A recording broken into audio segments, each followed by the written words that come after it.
বকখালির সমুদ্র সৈকত আজকে একটু দেখাই। অনেক দিনের ইচ্ছে ছিল আসবো আসবো, কিন্তু সেই সময়টা পাচ্ছিলাম না। তো আজকে সময় পেলাম, কারণ এখানে যেহেতু লড়াকু নেতা এই মুহূর্তে ভারতীয় জনতা পার্টির জয়ী প্রার্থী সুমন্ত মণ্ডল, তিনি বিধায়ক। তবে যাই হোক, দীর্ঘদিনের এক সময় এরা বিরোধী থাকাকালীন আন্দোলন করেছিল, একাধিকবার বলেছিলেন যে এই সমুদ্র সৈকতের যে পরিবেশ, যে পরিকাঠামো, এগুলো যদি ঠিকঠাক হয় পর্যটন কেন্দ্র সত্যি গড়ে উঠবে, সেইভাবে গড়ে উঠবে। আমরা পর্যটন কেন্দ্রের এই মুহূর্তে যা পরিস্থিতি, যে সরকার আগে ছিল সেই সরকারের আমলের যা পরিস্থিতি ছিল সেটা আপনারা সবাই জানেন, আর আমরা একাধিকবার এই চিত্র তুলে ধরেছিলাম, দেখিয়েও ছিলাম। কারণ সমুদ্র সৈকত দেখতে অনেকেই পছন্দ করেন, চলে আসেন, আর পর্যটকের ভিড় কিন্তু সেইভাবে হতো। কিন্তু এখানে যে পরিবেশ রয়েছে, পরিকাঠামো রয়েছে, সেটা যদি ঠিকঠাক না থাকে, একাধিকবার দরবার করা হয়েছে। যখন রাজ্যের এক সময় বিজেপির যারা কর্মকর্তারা ছিলেন, তারা একাধিকবার আন্দোলন করেছেন, দাবি করেছেন যে না, এই জায়গাতে একটা সুন্দর পরিকাঠামো তৈরি হোক। কিন্তু সরকার পরিবর্তন হয়েছে, নতুন সরকার হয়েছে। তবে সেই সরকারের কাছেও আমাদের আশা থাকবে যে পর্যটন কেন্দ্র যেন সৌন্দর্যায়ন ফিরে আসে, পর্যটকরা যেন আসে এখানে, তারা এসে এই জায়গাতে যেভাবে সমুদ্র সৈকত রয়েছে সেই সমুদ্র সৈকত দেখবে তারা। কারণ এখানে কিছু না হোক, আপাতত প্রাণ ভরা মুক্ত হাওয়া, যেটা আপনারা না এলে ঠিক বুঝতে পারবেন না। আমরা এর আগেও অনেকবার ভিডিও করেছি, দেখিয়েছি আপনাদেরকে। আর গ্রামীণ কৃষি শিল্প সমাচার পেজে তো আপনারা বরাবর থাকেন, আমরা আপনাদেরকে সেই ভিডিও দেখাই। তবে এই কথা কেন বলছি, আমি যখনই চলে আসি তো এই সমুদ্র সৈকতের বেশ কিছু চিত্র আপনাদেরকে তুলে দেখিয়েছি। তবে হ্যাঁ, প্রাকৃতিক দুর্যোগে জর্জরিত হয়েছিল এই সমস্ত এলাকা। কারণ এগুলো এমনই একটা জায়গা, যদি খুব ঝড় বাতাস হয় তবে এখানকার যে সমস্ত দোকান থেকে শুরু করে বা এখানকার যে সমস্ত যেখানে বসার জায়গা বা সরকারি কিছু পরিকাঠামো, দেখুন একটা সরকারি পরিকাঠামো একদম ঝড়ের জন্য উড়ে চলে গেছে। দেখুন, ওই দেখুন, দেখতে পাচ্ছেন? অর্থাৎ বুঝতেই পারছেন যে সরকারি যে সমস্ত জায়গাগুলো, তার মধ্যে একটা একদম পুরো ঝড়ে তাণ্ডবে উড়ে গেছে। সেটা যদিও এখনো সংস্কার হয়নি, তবে এখানে বিশেষ করে একটা সুন্দর পরিবেশ। আর এই লাইটগুলো সন্ধে হলে চলে যায়, লাইটগুলো দেখেছেন? এটা বেশ সুন্দর লাইটগুলো লাগানো হয়েছে। তৎকালীন সরকার এখানে রাস্তাঘাট বা এইসব করেছিল, কিন্তু ঠিক সেইভাবে পরিকাঠামো গড়ে তুলতে পারেনি। কারণ যদি ঠিক পরিষ্কার করে পরিকাঠামোটা সুন্দর থাকে, তাহলে পর্যটক যারা এই পর্যটন কেন্দ্রে কিন্তু চলে আসতে পারবে। বকখালির সমুদ্র সৈকত সত্যি খুব ভালো লাগে, কারণ এত সুন্দর সি বিচ। এই সি বিচটা যদি আপনি না দেখেন, এখন দেখাচ্ছে, এখন পর্যটকের সংখ্যা সেইভাবে নেই। আর এখানে ব্যবসায়ী যারা ছোটোখাটো ব্যবসায়ী, তারা কিন্তু এই পর্যটন কেন্দ্রের উপরে কিন্তু তারা জীবিকা নির্বাহ করে। তো এক্ষেত্রে আর এখানে একটা সবথেকে বড়, যেখানে একটা কাছাকাছি একটা বনবিবির মন্দির রয়েছে, যাবো আমরা একটু পরেই, যাবো, আপনাদের দেখাবো ওখানে। তো এই জায়গায় দাঁড়িয়ে বলা যে বর্তমান সরকার যেহেতু নতুন গঠন হয়েছে, দায়িত্ব কে পায় এখনো পর্যন্ত সেইভাবে ঘোষণা হয়নি। তবে এখানকার বিধায়ক তিনি কিন্তু ভৌগোলিক পরিবেশ সম্বন্ধে ভালো কিছু জানেন। এর আগে অনেকবার কথা হয়েছে সুমন্তবাবুর সঙ্গে। সুমন্তবাবু এই মুহূর্তে বিজেপির জয়ী প্রার্থী এবং পরাজিত করেছে বঙ্কিমচন্দ্র হাজরা, যিনি উন্নয়ন মন্ত্রী ছিলেন।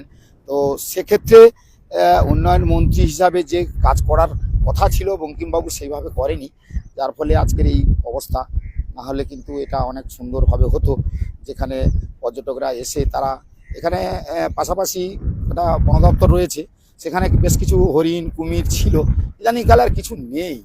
অনেকে এসে ওই হরিণ কুমির দেখার জন্য চলে যেত, কিন্তু এখন সেটা আর কিছু নেই। অর্থাৎ এখানে এলে তো কিছু একটা থাকবে, শুধু ওই আবাসিক হোটেল থাকলো আর দেখতে এলো, আর ওই সমুদ্র সৈকতে সমুদ্রের ঢেউ দেখলো আর একটু হাওয়া খেলে চলে গেল, তো সেটা তো হয় না। একটু পরিবেশের দিক দিয়ে যদি ঠিকঠাক করা হয়, সুন্দর করে গাছ লাগানো, বেশ কিছু গাছ রয়েছে। তবে এই ঝড়ে অনেক গাছ পড়ে রয়েছে। এখানে সাদাবালি যেভাবে দেখা যায়, প্রচুর সাদাবালি, আর তারপরে ঝাউ গাছ ওদিকটা ভালো হয়েছে। তবে এই সি বিচটা কিন্তু বেশ বড়। এখন যদিও জোয়ারের টাইম সম্ভবত মনে হয়, তবে ঢেউগুলো খুব, ওই দূরে দূরে যে ঢেউগুলো, সব বড় বড় ঢেউগুলো দেখতে পাচ্ছেন, এই সি বিচটা কিন্তু খুব সুন্দর। আর এইখানে এসে আপনি কিন্তু মুক্ত হাওয়া যেমন পাবেন, ওই দেখুন একটু দূরে দেখাচ্ছি, আমার ক্যামেরা যিনি ধরে রেখেছেন, ওই দেখতে পাচ্ছেন যে বাচ্চারা কিন্তু ওই জলটা, এই একটা নাসা মতন, এটা কিন্তু একটু বিপজ্জনক। এটা কিন্তু বরাবরই আমরা বলেছি, একাধিকবার দুর্ঘটনা ঘটেছে, তবে এখানকার সিভিল ডিফেন্স থেকে শুরু করে প্রশাসনিক কর্মকর্তা তারা কিন্তু দায়িত্ব নিয়ে এগুলোকে সতর্ক করে দেয়। যে এই জায়গাতে সতর্ক করে কেন, যে তারা জানে যে এই জায়গাটা একটু বিপজ্জনক, জোয়ারের সময় জোয়ার হয়ে গেলে আর এই জায়গাটা ভরে যায়, তার মানে অনেকেই বুঝতে পারে না যে এই যে স্রোতটা, চড়া স্রোতটা, এই চড়া স্রোতটা কিন্তু এই জায়গা থেকে ধীরে ধীরে বইতে থাকে, এইভাবে চলে যায়। তো আমি এই জায়গাতে কেন ভিডিওটা করলাম আজকে, আমি আপনাদেরকে অনেকদিন কিছু দেখাতে পারিনি বা নতুন কিছু ভিডিও আপনাদের কাছে তুলে ধরতে পারিনি, কারণ রাজনৈতিক যেভাবে দরজা এর আগে ছিল সেভাবে রাজনৈতিকগুলো আমরা তুলে দেখিয়েছি বিভিন্ন খবরাখবরগুলো। তো এই যে সৌন্দর্যায়নের যে জায়গাটা, এটাকে যদি সুন্দর করে আবার কিছু করা যায়, তাহলে আমার মনে হয় বকখালি সি বিচটা সেইভাবে গড়ে উঠলে আগামী দিনে কিন্তু পর্যটকের সংখ্যা বাড়বে, এখানকার আর্থিক যারা এখানে ব্যবসা বাণিজ্য করে তাদের আর্থিক সচ্ছলতাটাও আসবে। কেন আর্থিক সচ্ছলতা না থাকলে সেই আবার সেই পরিযায়ী শ্রমিক হিসাবে বিভিন্ন রাজ্যে চলে যেতে হবে, যেটা বর্তমান সরকার বলেছে যে না, বিভিন্ন যে সমস্ত প্রকল্প রয়েছে, যে সমস্ত প্রকল্প যেগুলো সংকল্প যাত্রা করা হয়েছিল, তার যে সমস্ত প্রকল্প ইদানিংকালে তো দেখা গেছে যে সরকার যে কথাগুলো দেয়, তবে এই সরকারের দেখেছি প্রথম থেকেই, যেহেতু বর্তমান যিনি রাজ্যের মুখ্যমন্ত্রী শুভেন্দু অধিকারী, তিনি কিন্তু চেয়ারে বসার সঙ্গে সঙ্গে কিন্তু অনেকগুলি প্রকল্প চালু করে দিয়েছেন। তো সেক্ষেত্রে একটা খুশির বার্তা। আর আমরা দীর্ঘদিন আপনাদেরকে খবরগুলো তুলে দেখিয়েছি, কারণ ওনারা যখন বিরোধীতে ছিলেন তখন কিন্তু একাধিকবার এই সমস্ত জায়গার প্রতিবাদ করেছেন, এবং পরিকাঠামো দিক দিয়ে এবং আর্থিক তছরূপ তো এখানে প্রচুর হয়েছে। এই আর্থিক তছরূপটা যেটা হয়েছে তার যদি সঠিক তদন্ত করে আইনত ব্যবস্থা হয়, আমার মনে হয় এই জায়গাটাতে কিছু একটা সুরাহা হতে পারে। কারণ বিশেষ করে এই সুন্দর জায়গাগুলোকে নষ্ট করে দিয়ে যদি আর্থিক তছরূপ হয়, তাহলে কিন্তু আগামী দিনে এই যে বলে না যে আমার দেশ নাকি লন্ডনের সিটি হয়ে গেছে, এটা তো হয় না। আমাদের দেশ জায়গা লন্ডন তৈরি করতে গেলে বা অন্য কোনো বিদেশ তৈরি করতে গেলে সেই পরিষ্কার পরিচ্ছন্ন পরিবেশ তৈরি করতে হবে, পরিকাঠামো ঠিকঠাক করতে হবে, এখানকার যে সমস্ত জায়গাগুলো রয়েছে সেগুলোকে ঠিকঠাক করে সুন্দর করতে হবে। কারণ যারা আসবেন তারা বসবে কোথায়, এই রোদে কোথায় বসবে? এখন যদিও এই সময়টা একটু প্রখর রোদ রয়েছে, তবে এই রোদে তারা কি বসবে? সেটা সম্ভব না। তো সব মিলিয়ে এটা বলা যেতে পারে যে একটা পর্যটন কেন্দ্রের যা পরিকাঠামো, সেই পরিকাঠামোর দিক দিয়ে যা যা করণীয় সেগুলো যদি ঠিকঠাক করে করা হয়, সেক্ষেত্রে কিন্তু অনেকটাই ভালো হবে। কারণ এই সরকারের কাছে আমরা অবশ্যই আশা করব যে আগামী দিনে যে সমস্ত প্রতিবাদগুলো আপনারা আন্দোলন করেছিলেন, প্রতিবাদ করেছিলেন, সেগুলো যদি আগামী দিনে বর্তমান যিনি আবার এখানকার বিশেষ করে সবথেকে বড় একটা সাগর বিধানসভার এই নামখানার এই এলাকা থেকে এই সর্বপ্রথম যিনি বিধায়ক হিসেবে জিতলেন, তিনি কিন্তু এই জায়গা থেকে দাঁড়ালেন এবং জিতলেন। তো সাগরে বিধায়ক অনেকবার হয়েছে, সেদিক দিয়ে অনেকবার হয়েছে, কিন্তু নামখানা ব্লকের এই সাইডে যে বিধায়ক হয়েছেন সুমন্ত কুমার মণ্ডল, তো তিনি কিন্তু এই জায়গারই ছেলে, এই জায়গার ভূমিপুত্র।